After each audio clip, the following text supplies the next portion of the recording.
بسم اللہ الرحمن الرحیم الدرس الرابع، چوتھا سبق المرکبات مرکبات، یعنی اس سبق کے اندر مرکبات کو بیان کیا گیا ہے۔ جو ملے ہوئے ہوتے ہیں ان کو مرکبات کہتے ہیں، اور الگ الگ جو الفاظ ہوتے ہیں ان کو مفردات کہتے ہیں۔ جیسے یہاں پر دیکھیے باب المسجد عندی یا قلم، اور کا مفرد، یہ سب مفرد ہے، اس لیے کہ بابن دوسرے لفظ کے ساتھ ملا ہوا نہیں ہے، المسجد بھی دوسرے لفظ کے ساتھ ملا ہوا نہیں ہے، عندہ بھی تنہا اور اکیلا ہے۔ اسی طریقے سے یا جو متکلم کی ضمیر ہے یہ بھی اکیلا ہے، قلم بھی اکیلا ہے، اور کاف جو کہ مخاطب کی ضمیر ہے یہ بھی تنہا استعمال ہوا ہے، لہذا اس کو مفرد کہیں گے۔ اور یہاں پر دیکھیے یہ چیزیں مل چکی ہیں دوسرے الفاظ کے ساتھ، لہذا یہ مرکب ہو جائیں گی۔ باب المسجد، باب المسجد عندی، عندی قلمک، قلمک، یہاں پر جو قلم ہے وہ کاف ضمیر کے ساتھ مل چکا ہے، لہذا یہ سب مرکب ہے۔ اب مرکب میں بھی یہ مرکب اضافی، مرکب اضافی، یہ سب مرکب اضافی ہے، یعنی مضاف مضاف الیہ کی ترکیب ہے۔ رجل قوی، رجل قوی، اور رجل القوی، نافذۃ صغیرۃ، النافذۃ الصغیرۃ مرکب توصیفی، مرکب توصیفی، یعنی یہ سب مرکب توصیفی ہے، یعنی موصوف صفت کی ترکیب ہے۔ رجل موصوف ہے اور قوی اس کی صفت ہے۔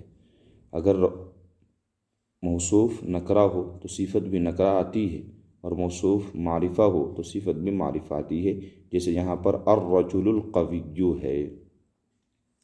احد عشر، اثنا عشر، ثلاثة عشر مرکب بنائی، مرکب بنائی، یہ سب مرکب بنائی ہے۔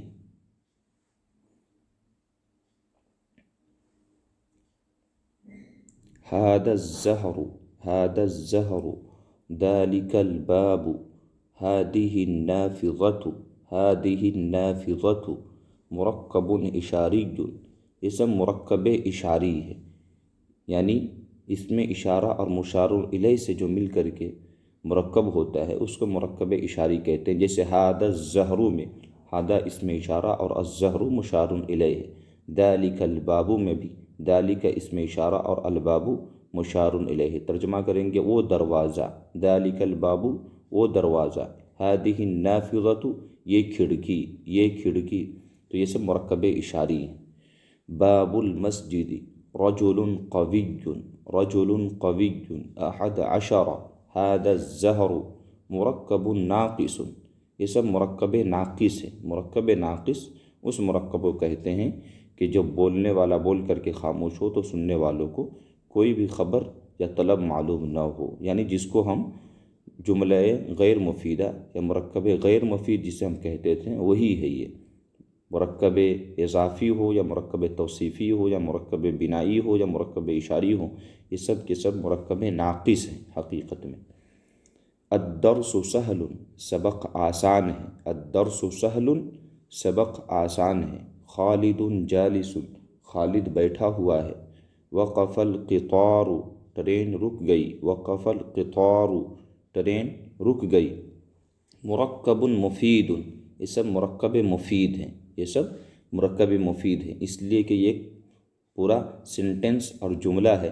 جب ایک سینٹنس اور جملہ ہو کہ جب کہنے والا بات کہہ کر کے خاموش ہو تو سننے والوں کو کوئی بھی خبر یا طلب معلوم ہو جائے تو اس کو مرکب مفید کہتے ہیں۔ جیسے یہاں پر الدرس سہل، سبق آسان ہے، تو سننے والوں کو سبق کے آسان ہونے کی خبر معلوم ہو رہی ہے۔ ہوا یخرج من الفصل، ہوا یخرج من الفصل، وہ کلاس روم سے باہر نکل رہا ہے، وہ کلاس روم سے باہر نکل رہا ہے۔ ادخل البیت، گھر میں داخل ہو جاؤ، ادخل البیت گھر میں داخل ہو جاؤ۔ جملۃ مفیدۃ، یہ سب جملہ مفیدہ ہیں، جملۃ مفیدۃ یہ سب جملہ مفیدہ ہیں، یعنی اس کو مرکب مفید بھی کہتے ہیں اور جملہ مفیدہ بھی کہتے ہیں۔ المسجد واسع، المسجد واسع، الکراسۃ مفتوحۃ، الکراسۃ مفتوحۃ، الدرس سہل، جملۃ اسمیۃ، یہ سب کے سب جملہ اسمیہ ہے۔ جملہ اسمیہ یعنی مبتدا خبر کی جو ترکیب ہوتی ہے اس کو جملہ اسمیہ کہتے ہیں، یا یوں کہیے کہ جس جملے کا پہلا جو لفظ ہے اگر وہ اسم ہو تو اس کو جملہ اسمیہ کہتے ہیں، اور پہلا لفظ فعل ہو تو جملہ فعلیہ کہتے ہیں۔ یہاں پر دیکھیے المسجد واسع میں پہلا لفظ جو المسجد ہے یہ اسم ہے، لہذا اس کو جملہ اسمیہ کہیں گے۔ ان تینوں مثالوں میں اسی طریقے سے ہے۔ یہاں پر جملہ فعلیہ کی مثالیں دی گئی ہیں، ذهب التلمیذ، ذهب التلمیذ، یقرأ حامد، یقرأ حامد، انظر إلى الشجر، انظر إلى الشجر، جملۃ فعلیۃ، یہ سب جملہ فعلیہ ہیں، اس لیے کہ ان جملوں میں جو پہلا پارٹ ہے وہ فعل ہے۔ یہاں پر ذہب فعل ہے، یقرأ فعل ہے، اور انظر فعل ہے۔ من الفصل، من الفصل إلى الشجر، على الكرسي، على الكرسي، جار و مجرور، یہ سب جار اور مجرور ہیں، یعنی جہاں پر حرف جر داخل ہو جس اسم کے اوپر بھی تو جو حرف جر ہوگا اس کو جار، اور جس اسم کے اوپر داخل ہوگا اس کو مجرور کہیں گے۔ تو یہاں پر من حرف جر اور الفصل مجرور ہے، تو اسی ترکیب کو یعنی جہاں حرف جر ملا ہوا ہو کسی بھی اسم سے تو اس ترکیب کو جار اور مجرور کہتے ہیں۔ تو من الفصل إلى الشجر على الكرسي جار و مجرور، یعنی آج کے سبق میں ہم یہ سمجھے کہ مرکبات جو ہوتے ہیں اس کے بہت سارے اقسام ہوتے ہیں۔ اگر مرکب اشاری ہے، اس میں اشارہ اور مشار الیہ سے مرکب ہے تو اس کو مرکب اشاری کہیں گے۔ اگر حرف جر کسی اسم کے ساتھ ملا ہوا ہے تو اس کو جار اور مجرور کہیں گے۔ اسی طریقے سے اگر سینٹینس ہے تو اس کا پہلا پارٹ اگر اسم ہے تو اس کو جملہ اسمیہ کہیں گے، اور پہلا پارٹ فعل ہے تو اس کو جملہ فعلیہ کہیں گے۔